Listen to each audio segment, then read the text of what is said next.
Sa ating nakaraang video ay ating napag-usapan ang mithiin ni President Trump na maging papa na dinaan niya sa pagpo-post ng AI image na nakasuot siya ng kasuotan ng isang papa. At sabi niya, ito ay jokes lamang. Ngayon, si Cardinal Robert Prevost ang bagong papa na nahalal at ang kauna-unahang papa na nagmula sa Estados Unidos ng Amerika. Tayo ngayon ay nakatayo sa isang makasaysayang mga kaganapan ng mundo.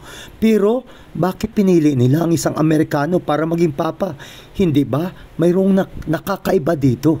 Sapagkat sa panahong ito ay tinutulak ng Amerika ang pakikipagkaisa sa Roma at ngayon ay nahalal ang unang papa na nagmula sa Amerika. Ang Apokalipsis 13 ba ay matutupad na? Tayo ngayon ay namumuhay sa mga katapusan ng panahon. Maligayang pagdating mga mahal kong mga kaibigan dito sa VTD Media Ministry. Maaari po bang pakilike at pakishare ang video ito sa lahat?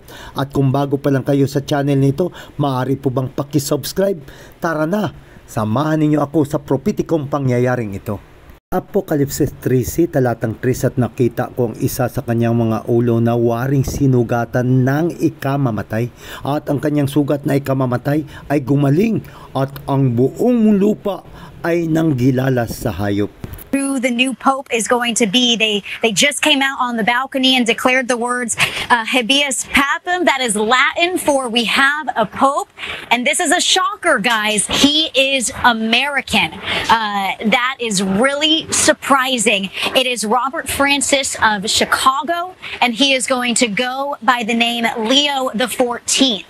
Now, it's really surprising that he's American because historically the sentiment among the College of Cardinals has been that America already has too much power on the world stage. So there has not been any appetite up until this point for the pontiff to be from the States, but clearly they have, changed their feelings here. But I will note, we're just kind of reading up on Francis now. He's from Chicago, but he did a lot of his ministry outside of the U.S. Ayon sa headline, sila ay sobrang konbensido na ang bagong papa nito ay susundin ang mga yapak ni Francis. Why Pope and Robert Prevost becomes the first American Pope. He will be known as Pope Leo the 14th, and there he is right now for the very first time appearing on the balcony and waving to the thousands there in St. Peter's Square.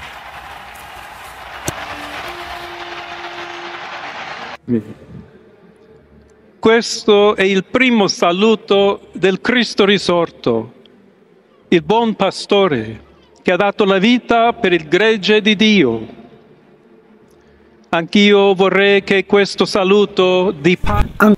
Ang puting usok mula sa kapilya ng Sistine Chapel ay pumailan lang palabas sa ikalawang araw ng paghalal ng mga kardinal upang ipayag ang halalan mula sa lihim na conclave habang ang mga kampana ng Basilica at St. Peter at mga simbahan sa buong Roma ay umaalingaw-ngaw. Ang maraming tao ay sumugod sa parisukat na liwasan upang panuurin ang balkonahe ng Basilica na nilagyan ng pulang kortina para sa unang address sa mundo ng ika-267 na Papa. Mahal kong mga kaibigan, napansin ko na ang bagong Papa ay 69 taong gulang pa lamang at siya ay maaring maging Papa sa susunod pa na 20 taon.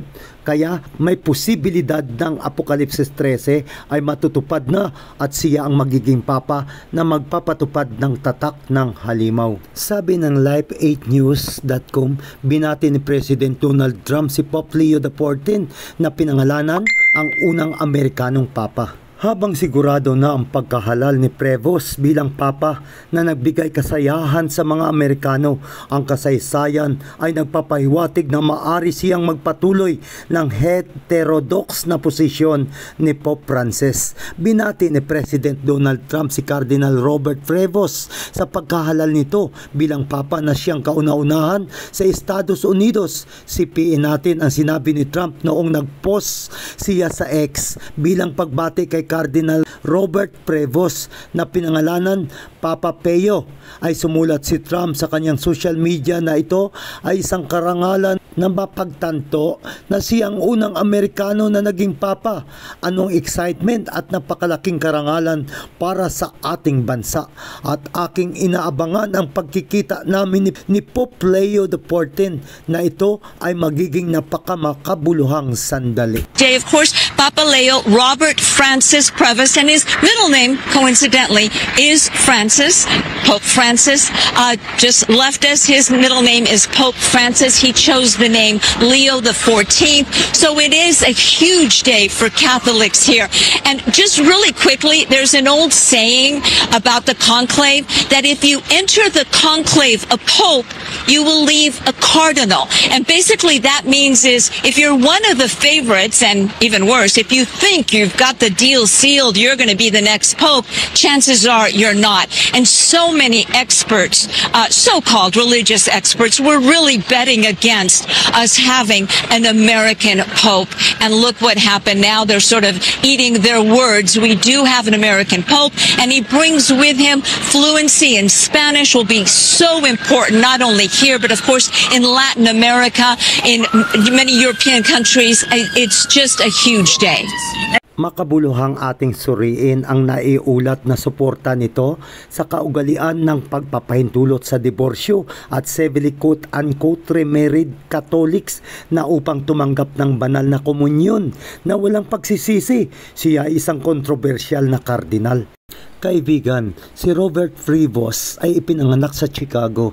Siya ay dating prefect na maimpluwensyang dicaster para sa mga obispo at itinuturing na humawak ng mga pananaw tungkol sa kapaligiran, mga isyong panlipunan na katulad ni Francis. Sa mga pastoral na mga pamamaraan, siya ay malapit na inihahanay kay Pope Francis at sa unang pagkakataon ng kasaysayan ng Amerika, ang administrasyon ni Trump ay naglagay ngayon ng opisinang pangrelihiyon na ito ay pinamumunuan ni Paula White Cain at ang isang bagong apostolikong reformasyong evangelicals ay mangingibabaw sa White House. Ang opisinang pangrelihiyon sa Amerika ay kanyang gagawin na suriin kung ano ang kanilang itinuturing na naaangkop na Kristyanismo o kung ano ang hindi, at ang lahat ng ito ay magsisimula sa Estados Unidos ng Amerika.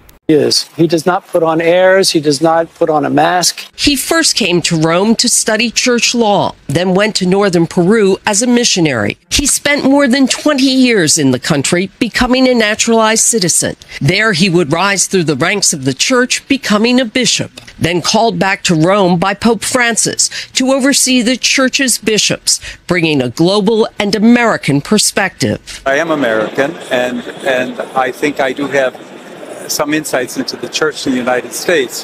So the need to be able to advise, work with Pope Francis, and to look at the challenges that the church in the United States is facing. I hope to be able to respond to them with a healthy dialogue. Like Francis before him, he wants a church that builds bridges and welcomes all.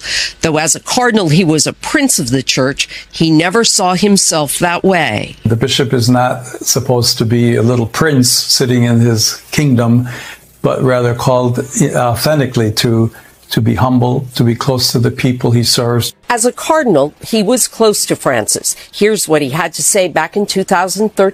He's a man who, on the one hand, is very simple and very profound in his faith, but he's a hard worker, and he knows, I think, what's ahead of him. Now it is his turn to lead the church. Ito ay nakakaiba sapagkat ang Amerika ay itinutulak nitong pagkakaisa sa Roma at sa unang pagkakataon kung saan ang Papa ay nagmula sa Amerika. Ito ay nakakaiba sapagkat ang Amerika ay itinutulak nito ang pagkakaisa sa Roma at sa unang pagkakataon kung saan ang Papa ay nagmula mismo sa Amerika. Ang Apokalipsis 13 ay matutupad na sa lalong madaling panahon. Tayo ngayon ay namumuhay na sa portal ng katapusan ng panahon, kaya kailangan tayo ay patuloy na isulong na magtiwala sa Diyos. At dito ay magsisimula ng dumalo ang mga tao sa mga serbisyo tuwing linggo at si Trump ay gagawin ang gawain ng pagpapanumbalik ng Kristyanismo na sinabi niya na ang lahat ng Kristiyano ay dapat dumalo kapag araw ng linggo bilang banal na araw at gagawin ang Amerika na maging Kristiyano muli. Ang pagsupil sa mga banal na kasulatan sa panahon noon kung saan ang nangingibabaw ay ang Papa at ito ay hinulaan ng mga propeta na siyang nagpahayag ng mga ito kung saan ang kakilakilabot ng mga resulta nito ay umabot sa Pransya sa ilalim ng kapangyarihan ng tao ng kasalanan, ang sistema ng kapapahan. Si Jesus ay nagpapakita sa atin ng isang kakilakilabot na mga panahon ng pag-uusig para sa Ebanghelyo noong mga nakaraan maging sa hinaharap. Ecclesiastes 1:9, yaong nangyayari ay siyang mangyayari at yaong nagawa ay siyang magagawa at walang bagong bagay sa ilalim ng araw. Sabi nga, ang kasaysayan ay mauulit muli. Apokalipsis 13 talatang 3, at ang kanyang sugat na ikamamatay ay gumaling, at ang buong mundo, anuman ang iyong nasyonalidad, anuman ang iyong relihiyon o lahi man, lahat ay manggigilala sa hayop na kung saan ang kanilang mga pangalan ay hindi maisusulat sa aklat ng buhay. Kaibigan, may bagong papa na ngayon at ito ay si Papa Leo. Ang mga propesiya sa Biblia ay tumpak at ang Apokalipsis 13 ay matutupad. Tayo ay nabubuhay na sa mga portal ng katapusan ng panahon at tayo ay susulong at maninindigan sa mga pangako ng Diyos. At para sa aming mga Bible prophecy students ay malinaw na nakikita na natin ang mga palatandaan na malapit na ang pagbabalik ni Kristo at sa lalong madaling panahon ay magkakaroon ng pagliliglig sa loob ng nalabing iglesia at yaong hindi nagpapatibay ng kanilang mga isipan na gamit ang salita ng Diyos ay tatanggapin nito ang tatak ng hayop. Ngunit ang mga lumalakad sa pamamagitan ng pananampalataya at namumuhay ayon sa kalooban ng Diyos at ng Ebanghelyo ay kanyang makikilala ang tinig ng pastol at dahil dito ang magtitiis hanggang sa wakas ay siyang maliligtas. Kaibigan, gawin mong priority si Jesus sa iyong buhay. Maraming salamat mga mahal kong kaibigan sa inyong pagsama sa akin dito sa channel ng VTD Media Ministry.